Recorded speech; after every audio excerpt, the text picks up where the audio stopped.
It's trash day, I'm putting you out, it's trash day.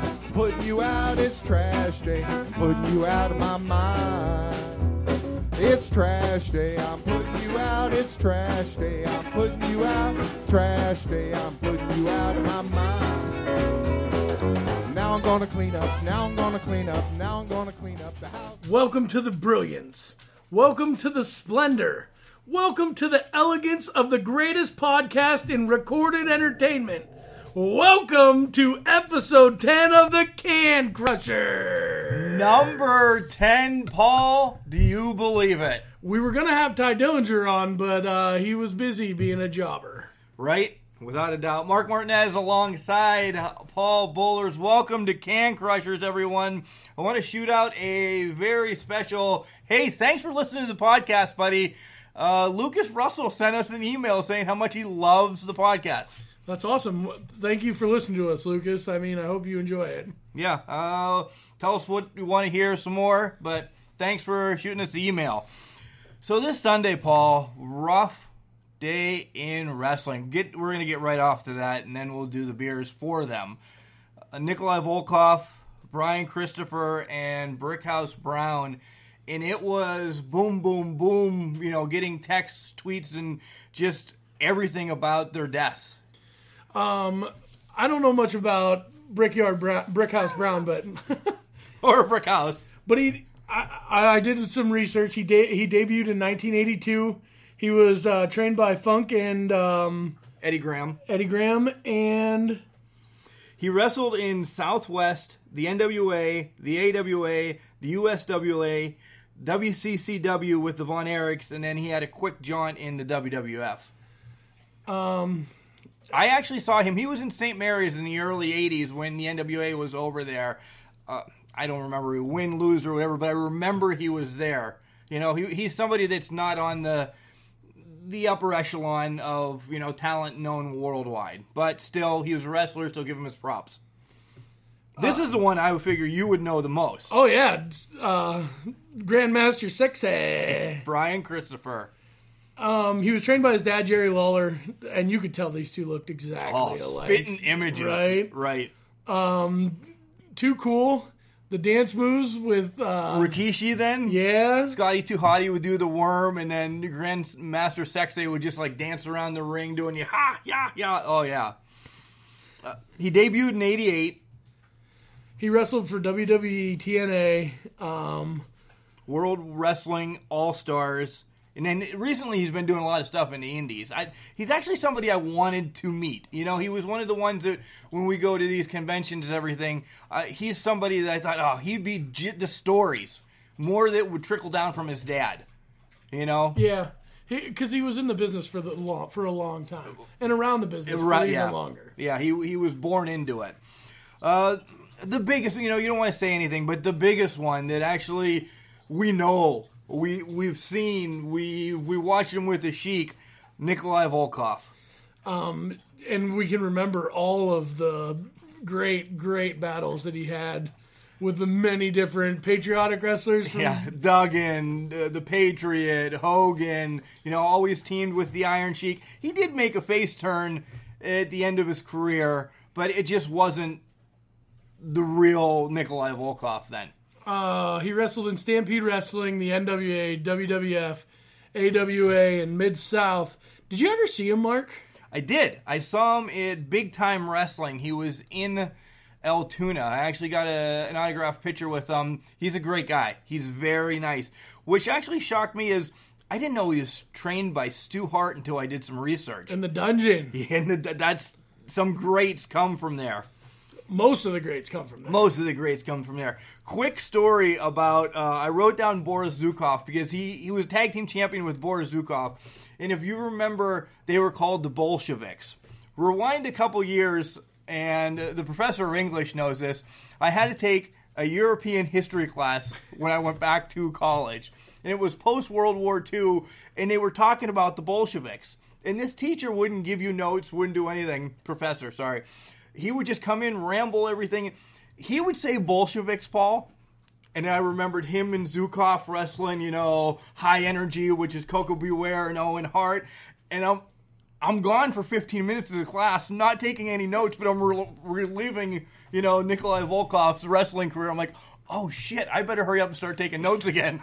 Well, you probably graduated with an A, passed that class with an A anyhow. You are kind of a nerd. I only got a B in that class. Padalano could not help me in that one. Oh my goodness, Padalano! That was one of the times, well, he didn't have to correct anything. I was just a moron. You were just a Bolshevik. Oh, so, the wrestling world has lost 3 great wrestlers, and what do, Paul? We're going to double gun salute them. Our beer this week is sponsored by Swanson's Auto Body and Customs. Brought up beer last week, and he's like, hey, you have to try this out. He's got his shop open right now, and if I was more on top of things, I would have had his phone number, so tell him the beer. The beer is Raging Bitch. It's a Belgium-style IPA, India Pale Ale. It's from Flying Dog Breweries. They opened in 1994 in Aspen, Colorado. I take that back. They opened in 1990 in Aspen, Colorado. In 1994, they moved to Frederick, Maryland. George Stranahan was an astrophysicist, and his partner is Richard McIntyre. Say that again. I cannot. Richard McIntyre, no relation to Drew McIntyre. Are you sure? I don't. I'm not quoting that. Don't quote me on that, but it could not be. Was a rancher. They made this beer. Let's take a swaller because I've never had one of these. Yeah, I can't lie. I had a nip before. 2 inflammatory words, 1 wild drink. Raging Bitch. Wow, it's a Belgian-style IPA. Woo! It's chunky. That's a Raging Bitch. It really is. This beer is... This is not in my taste buds. Not in my wheelhouse. It's not in your hopper? I get it hopped. Awesome. 8.3 alcohol by volume. Good thing you're not going to work after this. No, that's great. I'll probably only drink about half of this one. I don't even know if I'm going to do that. Nonetheless, Swanson's Auto Body and Customs, give him a phone call for your repair needs. And he's trying to get a kind of like Pimp Your Ride thing going. Do you know what would make this beer taste better? What? Pizza from Padalano's Place 2, the original pizza shop of the Can Crushers podcast. I'm actually ready for a baked Italian. Are you? The hoagies down there are good. The subs. Sorry. Not hoagies. My bad. Don't fit me for my cement shoes, but I'm sorry. That was my fault. Padalano's Place, 814-772-7576. And once again, thanks to Swanson's Auto Body and Customs, 814-389-2294. Call Mike out and get your car pimped or fixed or, I don't know, vehicles. I'm not even going to pretend. Yeah. I'm out. So, real quick, we'll touch on Rise, as I have it on my phone. Last week's Rise started with Jessica Havoc and Nevaeh. You remember seeing them against Allie. And I thought this was going to be Allie's match to win. TNA Knockout just lost the title a little bit ago. I thought, well, this is kind of going to be a rough match. No, Havoc and Nevaeh cause havoc, and Havoc gets the win. And it was a great match. It really was. Next up, you have Bones of Contention, Raylan and Karen Q. This comic act has to keep going. You were looking at me like you're annoyed.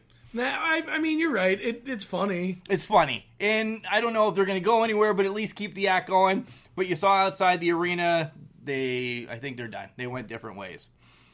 Next up, you have Valentina Loca against Mercedes Martinez. Still no relation, but we'll talk about it. Short work for Martinez. Boom, boom, boom, match over. Next up was Madison Rayne. She is coming after Tessa. She wants the first title shot. Madison Rayne, TNA Knockout. She's held several titles. She was part of the beautiful people in TNA when, their women's division was pretty hot. So that's released tonight. So, of course, you know what I'll be doing. And then, Fire versus Nice. Britt versus Chelsea. Welcome to Brittsburg. No freeloaders allowed. Chelsea gets the win. Oh, yeah. Yeah, I know. I was building All up. that build-up, and then boom, Chelsea gets the win. Chelsea gets the win. It was a good match. I've seen this match a couple times. They do great work together. They really say they're best friends. You know, come on, people. We know we're talking about wrestling. It works. Come on. It works. They're great in the ring. They really are. And it's going to build a better feud, I think, heading. But Britt got caught by surprise. Small package, 1, 2, 3. See you later. We got a lot of small packages this week on the show, by the way. Whoa. Okay. Speak for yourself, brother. Okay, I guess it's time for a break. I'm little teapot, short and stout. Here is my handle and here is my spout. No, Dad, like this. When I get all steamed up, then I shout, tip me over and pour me out. This is WWE superstar Roman Reigns. It only takes a moment to make a moment. Take time to be a dad today. Visit fatherhood.gov, brought to you by the U.S. Department of Health and Human Services and the Ad Council. We want Roman. No, we don't. We want Roman. No, we don't. No, but you're going to get Roman because he starts off Raw. Yeah, and I don't know. It's just Roman. He does start off Raw. He gave a shout out to Bob, though, saying, hey, you put on a good match, but you're still not on my terms. It's 1-1. Right? But you know this match is coming as soon as Roman beats Lesnar, because Lesnar's gone. Yeah. So he's going to need a feud. That would be perfect. That would be perfect. Roman then says he's going to send Brock back to UFC as a bitch. No, not as a bitch. It's his and not bitch. as a raging bitch, but as Roman's bitch. Yeah, nice. And then you cut backstage and you see Brock. I was just laughing at the magazines he was reading all night. The Backwoodsman. Do you really think he's reading that? Absolutely. Okay. Brock Lesnar seems like a guy that would read the Backwoodsman. Yeah, he'd read something back. Oh, boy. Match number 2, Baron Corbin, the Constable versus Finn Balor. This was a good match. It ate up the first whole hour. Yeah, 45 minutes long. Yeah, it was a good match. They let them both tell their story in the ring, and Corbin picks up the victory, and he needed to. You know, he really needed to get back on the winning ways. He's way down on the list of wins. Wins? Almost as low as Zack Ryder? Oh, come on, man. Oh, yeah! I'm done with Kurt it. Hawkins. Kurt Hawkins. Is where you were going. But you know what? Balor needs wins, too. Yes, he does. First Universal Champion, and then he got hurt, and they haven't let him do anything since. No. So, I don't know. They had a recap of last week's pay-per-view announcement. That's going to go on until the women's pay-per-view. Oh, you're going to hear about the women's pay-per-view more than you're going to hear about Roman Reigns. I don't know. I like women, so I'm all right with that. Well, yeah, but I don't like Roman Reigns. I don't either. Next match on the docket. Alicia Fox, nice to see her coming back. She's going to hang out with Alexa Bliss for the week, and she's going to face Nat. And, of course, this is the main reason why all this is going on. It's the return of Ronda. Hi, Ronda. 37 days. What have you been doing? Well, she's been busy training, hopefully. Right? But I don't know. Watching her in the ring, she is still so fast. She's too fast for her own good. She really is. She's too fast for the other athletes, too, because that's how you get hurt. They're used to working at a pace that they know. And that fast could hurt them. After outside interference, Foxy picks up the victory. So, good for her. Hasn't been around for a while. She gets the victory. But then they both get punished on the outside. Oh, absolutely. Just crushed. We knew that was going to happen. Next, we go backstage again. Brock's ordering food. He wants a steak. Yeah, he wants a steak. I want to quit talking about Brock. I'm just going through Raw. Let's go with Elias. Let's talk about Elias. He comes out and makes an announcement that he has beaten Post Malone, Panic at the Disco, and even my favorite, T Swift, in the rankings. They can't see you, Paul, so put those puppy eyes away. I thought you were going to go with like T-Pain or T and T Swift comes out of your mouth. Shake it off. We'll keep going. Yeah. But then you're going to have bad blood with me now. So they announced this documentary, too. Did you watch any of it? I watched it a little bit before the show, and it was epic. The best parts about it were Seth Rollins just tearing him apart. I thought it the other way. Michael Cole just building him up. They followed Elias around from the middle of March until, after WrestleMania, and I like his album. It's a dirty, raspy sound at a dirty, disgusting bar, which I like. Well, those are some of my favorite things, yes. You're correct. But he plays the piano very well on it. He is almost as good as Elton John. I'm going to go with okay. Okay. I can't. A lot of BS here this week, folks. I don't know if you're catching it. Next, we have KO and Corbin chatting in the back, which leads to they're talking about Braun and this da-da-da-da-da. Next match is Braun against Jinder. I didn't see this one. I was on my way back home. I don't want to talk about it. Okay, so Braun against Jinder, and Jinder gets the win. The match itself lasts for 2 minutes, maybe 3, and then KO comes out, steals the case, runs amok.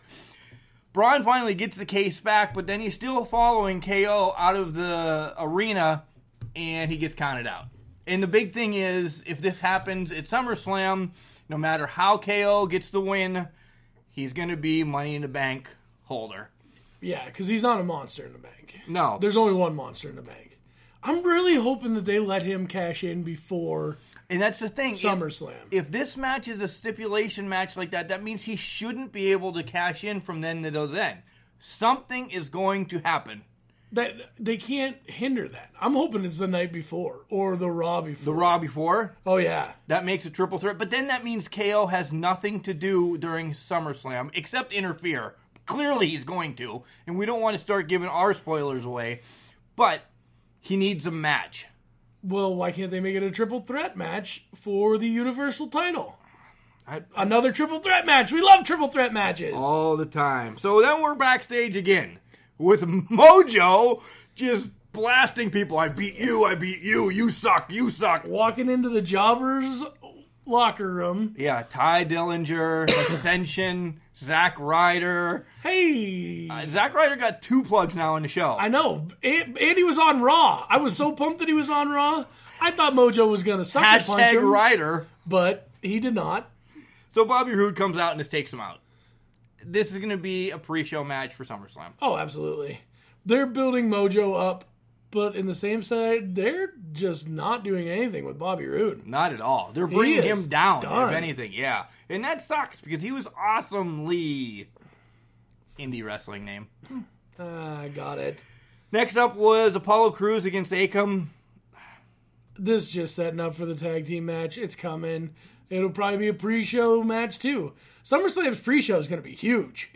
You know what? It already starts at 6, so it's got to be starting at like 5 with the real show to start at 7, so it's 2 hours that they need to fill. So is this going to make Authors of Pain a legitimate title contender, or... I don't see how against Titus O'Neil because they have no clout. No, Nothing. Not much. I think Crews needs to go back to 205. I think there's also releases coming, too. All the time there's releases after SummerSlam. That's going to be a show within itself. Yeah, you're right. But I don't think they're going to get rid of Titus O'Neil. He's too good for the foundation, for the organization. So, I don't know. Next up is Drew McIntyre against Seth Rollins, and this match was the match of the night. It was a good match. Great match, actually. You were home? Oh, yeah, I was home for this. Okay. I was home right as Mojo went into the back room. Okay. Drew's a beast. Drew is a beast. He's so much better, and I know, from his first time around, his NXT. I mean, even he progresses more and more each week, and I want the title on him. Sometimes I think that going away and rebuilding yourself is probably the best bet. Yeah. There's a couple of guys that should have done that. And there's a couple of guys that should do it now. Right. I mean, no knock on TNA. Go train. You might get more matches there. Winner of the match was Rollins due to Ziggler coming in and breaking up the count. Right. So and then they put the boots to Rollins. Yeah, that's set up for SummerSlam as well. I like the Sonic patches, the presentations that they've done this week. That was one of the big things I wanted to talk about. Sonic sponsored Classic Rewind or something, and they did the Mr. Perfect one. You gotta love Mr. Perfect. And it was perfect for this because we're the perfect 10 this week. Right. So it's just perfect. It is perfect, which leads into the B-Team! Oh. They're in the back they're out in the ring with Charlie, just kind of chatting, saying, hey, this is what we're doing, we're still celebrating, and out come the Deleters. Well, they said they're not scared of the Deleters, so... Would you be right now? The mind games that Bray Wyatt can play, yes. That's when you're the B team, that could be kind of scary. I can remember back in the day, the Undertaker's mind games were perfection. Yeah, you're talking about the master of it. And you got Bray, who is like the Papa Shango, Undertaker, like Boogeyman, wow. Southern drawl kind of wrestler. And yes, I mean, they should have been a little scared, and you could tell they're kind of scared. Oh yeah, Curtis Axel's scared of his shadow, I think. But then comes out the Revival, sets up a match, of course. Who've said, "Hey, listen, we beat Bob and Roman in Roman's yard twice. We're a better tag team than Deleters. We deserve the shot." And they are, and they won the match. Do you want to see that? No. Yeah, I don't. I think we love the B team. But I think Raw's tag team division is lacking a little bit. Weak sauce. Yeah. I think they need to have another shakeup and bring somebody back, but it's not going to happen. Next up is the Riot Squad and the Legit Huggers. Not their real name, but that's what I'm calling them. Yeah, they wanted to be called like the Hugging Bosses or something. Hugging Boss Connection or something like that. No, they're the Legit Huggers. Yeah. That sounds so much better. Well, I mean, you should write for WWE. I did. Maybe it would be less boring. So, this match wasn't great, but, the Legit Huggers get the win. A bank statement followed by the Bailey to Belly, 1, 2, 3. The Riot Squad needs Ruby back. I hope she's doing better and getting well. They are lacking without Ruby. And then end the show is the whole Paul Heyman pleads for Brock to come out, and he finally does. Heyman got fired, but did he get fired? But he got his ass beat. Well, he didn't really get his ass beat. He just got choked and put to the ground. Angle got slammed. He got an F5. F5. They're just making you try to hate Brock, so... Oh, without a doubt. Hey, guess what? We already hate Brock. Yeah, he's never around. We really hate Brock, the WWE Universal Champion. We hate that. Shifting directions as we head to SmackDown. Straight fire right off the get. Yeah, she's talking, just so happy, so appreciative that she's got the number 1 contenders match. Out comes Mella, playing the whole part is, you've always been better than me, you've been great, this, that, and the other. By the way, she looked great in leather. Wow. So she then tries to shake hands with Becky, and she blasts her with the title. You knew that was coming. Well, without a doubt. Mella's the heel. Right, but it sounded good. I mean, she is improving week after week. That if Becky would lose this match at SummerSlam, I'd be all right with it. But as she gets her butt beat, the returning Charlotte Flair comes back to help her.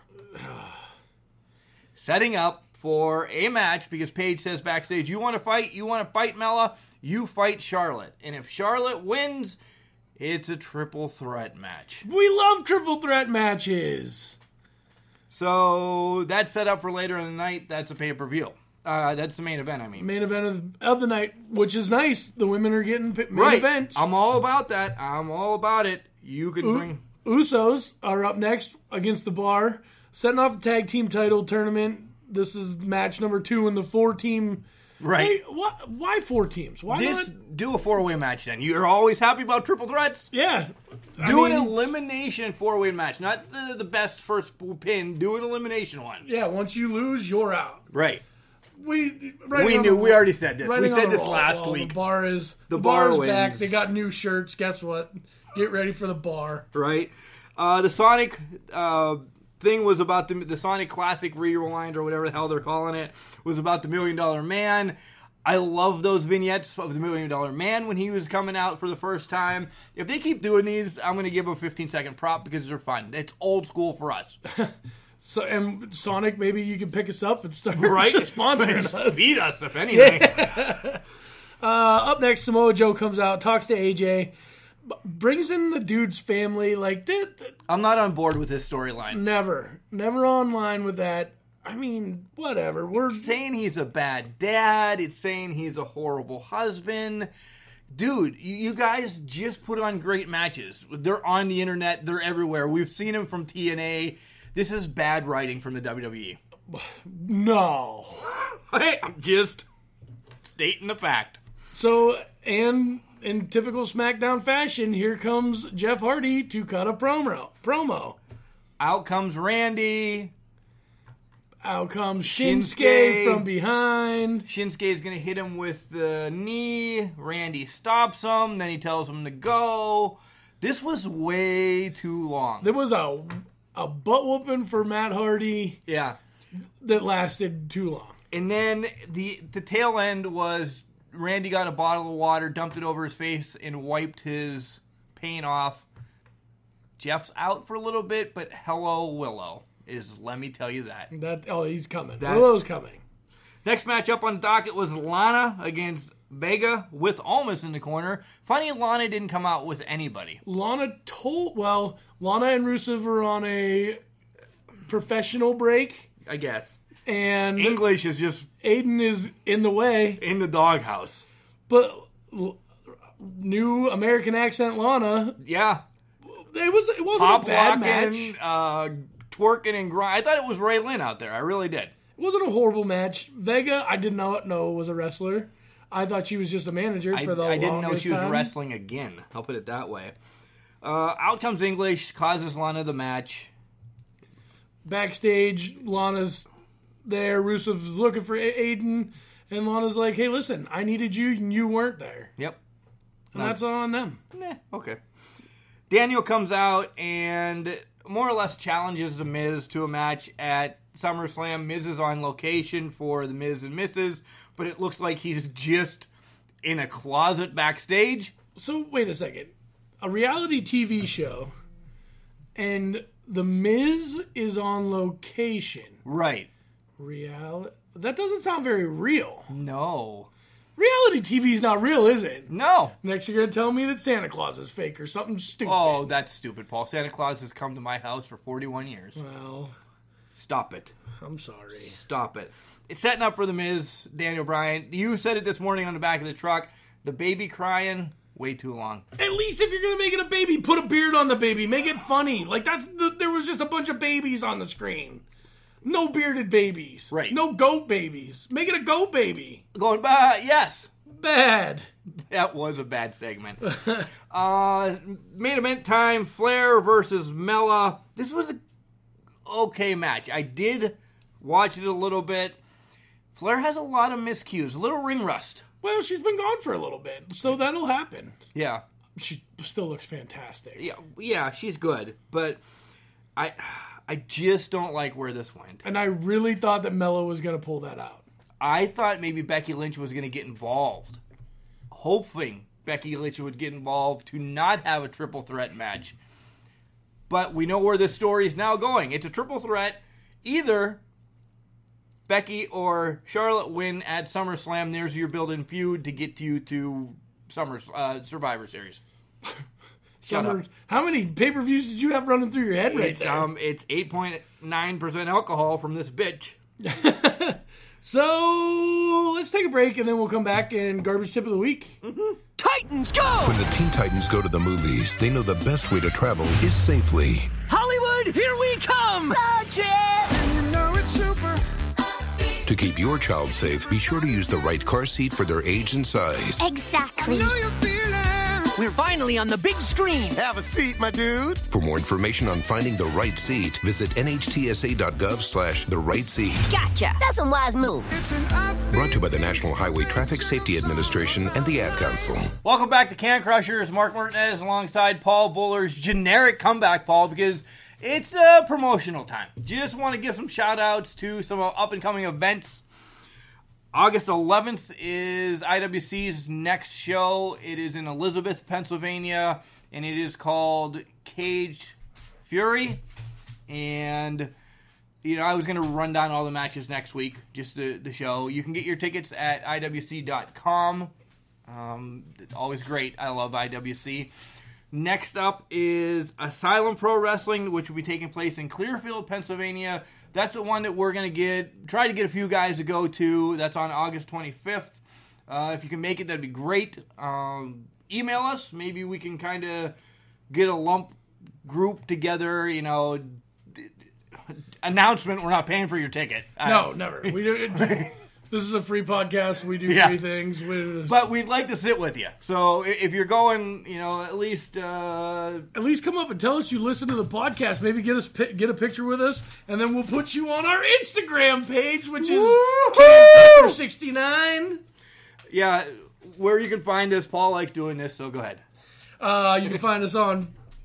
Well, you can listen to us on Spotify, Stitcher, Facebook. We set up the link on Can Crusher 69, Alexa, TuneIn Radio, Overcast, Castbox, Buzzsprout.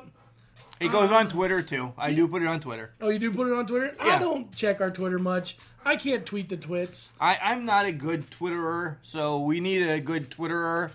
So nonetheless. Our Facebook is fantastic. It has been lights out. The last couple weeks was just the randomness. And you know what? I started the whole what tag team do you like better? That was Monday night, I believe, with the LOD, the Faces of Fear, and Demolition. Oh, a triple threat match, huh? I did. Weird. So then LOD actually got the win there. Some other people just brought up other names. They said, out of these three, which ones do you like? And two yo-yos just said, I like the Freebirds. I like the Midnight Express. So I then put up, who's your favorite Midnight Express? Bobby Eaton and Dennis Condrey, Dennis Condrey and Randy Rose, or Bobby Eaton and Stan Lane. So who do you like out of the first three tag teams? I'll always be a LOD fan. Always. I mean, they wore shoulder pads. I'm a football player. It's the same thing. I painted me and Aaron Nicholas. There's a shout out to you, boy. We went as the Legion of Doom for Halloween 2 years ago. Shoulder pads, face paint. You're both thick. Which one was Hawk? Well, Aaron was Hawk because he's the shorter one, of course. that didn't even have to come out of your mouth. Set it up. Set it up. Slam it out of here. Out of the puck. And do you remember any of the Midnight Express? I have no idea what you're talking about. I'm way too young for that. Yeah, you are. You really are. Everybody kept saying the Midnight Express, and I'm like, I love the Rock and Roll Express. I'm thinking Jannetty and Shawn Michaels, and everybody's that's like, the Midnight Rockers. Oh, that's the Rock and Roll Express was Ricky Morton and Robert Gibson. See that? I don't know what I'm talking about. This beer is nice. It's a bitch. All right, Paul. Garbage. Garbage. Garbage. Garbage tip of the week. This is an easy one. Road safety. Your garbage men are out there running around like chickens with their head cut off. Trust me, I know I am that chicken without a head. And we don't always pay attention, so just try to go slow around us. Maybe sound your horn if you're going around the truck.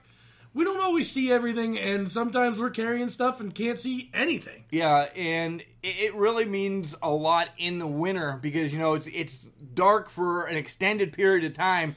It's 9 o'clock, and it's still dark sometimes. We're running around. And don't get us wrong, we're wearing our safety green. We got our reflective stripes on. We're trying our best to pay attention. And we're trying our best to stay out of your way. For the most part, we're off the side of, the road of one side or the other. And most of the time, we're in neighborhoods where you don't have to follow the big flashy lighted truck. In fact, don't. You could make a turn and go a different route. It will not change your destination. You're just going a different way. See? And just remember, because you're trash, it doesn't mean you can't do great things. It's a garbage can, not a garbage cannot. Have a great week, everyone.